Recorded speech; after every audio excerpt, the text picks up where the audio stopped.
mňa napadlo, že urobím takú hru s tebou, poviem slovo a ty mi na to budeš musieť odpovedať jednou vetou alebo dvoma vetami veľmi rýchlo, čo si o tom myslíš. Rodina? Čo si myslíš o rodine? Rodina je pre mňa niečím, alebo nejakou inštitúciou, na ktorú sa môžem spoľahnúť. Ja sám mám 5 detí a manželku. Minulý týždeň sa mi narodila dcera Viktória, takže rodina je pre mňa všetkým. Ďakujem pekne. Všetkým s veľkým V. Dobre. Skalica, tvoje mesto. Skalica je pre mňa jednoducho povedané naozaj hlavným mestom Záhoria a pre mňa je mestom, ktoré mám rád. Peniaze. Jeden človek povedal, že bohatý nie je ten, ktorý najviac má, ale ktorý najmenej potrebuje. Pre mňa sú peniaze dôležitým faktorom, ale nie sú cieľom. Určite nie. Sú prostriedkom, ktorý mi pomáhajú. Ale nechcem ich mať čo najviac, chcem ich potrebovať čo najmenej. Okay. A čo by si povedal na cigarety? Cigarety? No, pán doktor. Tam je problém. Cigarety sú príjemná droga, ktorá určite ako lekár musím odmietnúť, ako spôsobuje strašne veľa zlých vecí a strašne veľa zlých chorôb. Teraz si mám ešte ťažšiu. Tráva. Tráva myslíš akože zelená tráva, alebo tak, marihuana? Vieš, obidve sú zelené v podstate. Áno.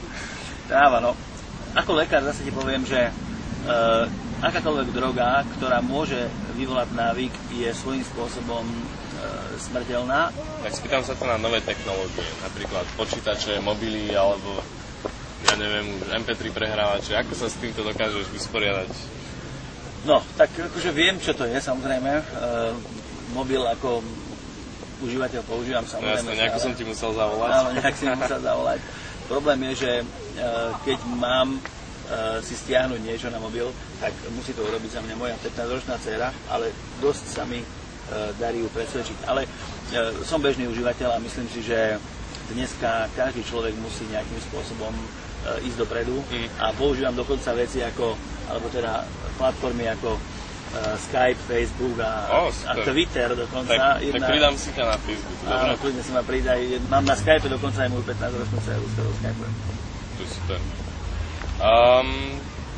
Keď už si spomínal tú dceru, tak ty si rodič, tak slovo rodičia, čo by ti to evokovalo, alebo aký máš na to názor? Alebo...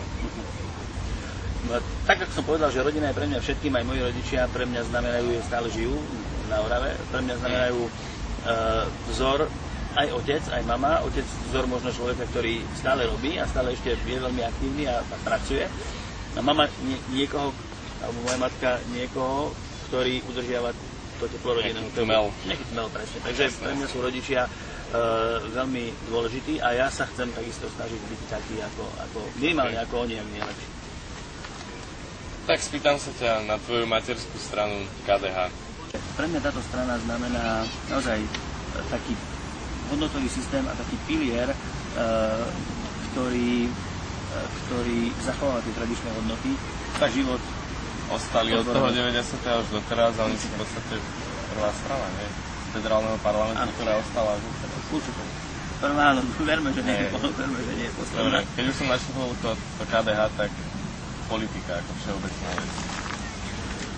Každý človek dneska, alebo teda strašne veľa ľudí dneska si povie, že politika je niečo, čo ťa musí zákonite zašpiniť a čo je špinavé a čo samozrejme nie je úplne košer. Pre mňa, možno som naivný, ale pre mňa je politika oblasť, kde naozaj môžeš niečo ovplyvniť.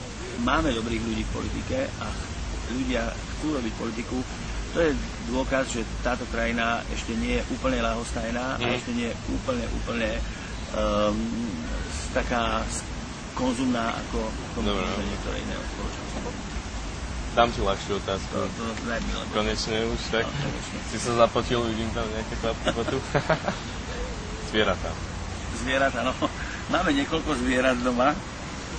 Jedni sú rybičky, tie ale sú asi 4 alebo 3, neviem, či ich mačka nevyzerá. No, oni sa niekedy aj povedia navzájom. Mali sme 3 andulky, z toho ale 2 asi vleteli a mali sme samozrejme aj domáce zvieratá, mačku, ktorá sa nejakým spôsobom omylom priplietla do kolies, takže ja mám vzťah k zvieratám veľmi pozitívny, máme veľmi rád psov. Momentálne tým, že máme týždňovú dceru, tak nemáme psa doma, ale určite plánujem si to. Ďalšia otázka, hudba. Čo počúvaš, alebo čo Hudba, máš rád? hudbu si mi dal dobrú otázku, pretože ja som hrával v hard rockovej kapele. My sme dokonca, som spieval, hrával som na klávesi. Nahrali sme plátky v roku 1985, vyhrali sme niektoré aj také ešte socialistické súťaže a hudba je pre mňa skutočne maximálnym relaxom a počúvam aj dneska nejaké také veci, ktoré aj letia, ale počúvam hlavne hard rock.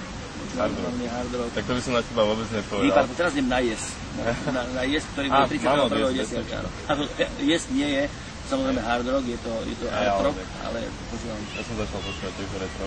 No, vidíš to. Čiže retro, tak to máš dávaš do toho segmentu. Ale stále je to hard rock. Stále je to hard rock, dobre. Takže hard rock. Spýtam sa ťa na šport. Ty si zo Skalice, tak hokej. To je také dobré. Skalici. Ja mám rád šport, rád behám, chodím na bicykel a mám rád také vytrvalostné športy.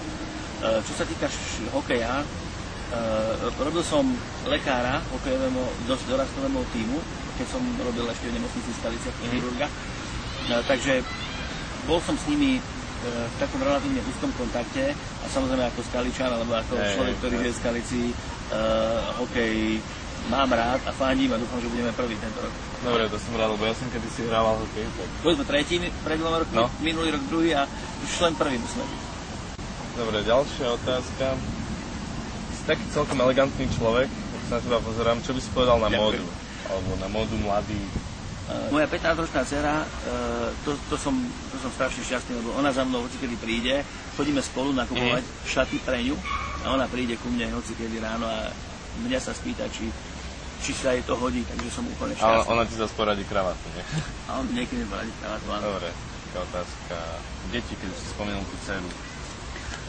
Ako som hovoril na začiatku, rodina je pre mňa naozaj všetkým a deti sú osobnosti, ktoré veľmi mám rád, veľmi milujem a dodávajú mi energiu, pretože tým, že toho mám dosť veľa, prácu, záľuby, ale hlavne prácu, tak niečo, čo mi dodáva energiu, sú práve deti. Keď prídem domov, keď vidím či už staršie deti alebo mladšie, so staršími sa už môžem porozprávať, s mladšími sa len tak potešiť, tak je to niečo úplne úžasné. Takže deti sú pre mňa naozaj alfa a omegou.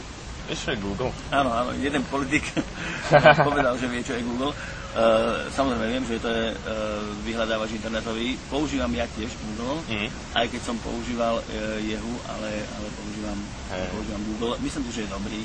No tak určite poznáš nové sloveso. Vygoogliť to? Áno, poznám.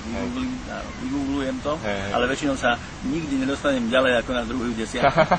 Už tretia desiatka je... Tam už píšu hocičo. Ale zase počul som také celkom srandovné slovné spojenie, že keď ťa niečo naštve, že takú facku ti dám, že ťa ani Google nenájde. Áno, tak to je potom dobré. Takže díky moc, túto hru si zvládol super. To som veľmi rád. Dobre, díky. Dúfam, že zvládnem aj iné hry. No jasné. Ďakujem ti pekne, takže maj sa. Ahoj, díky.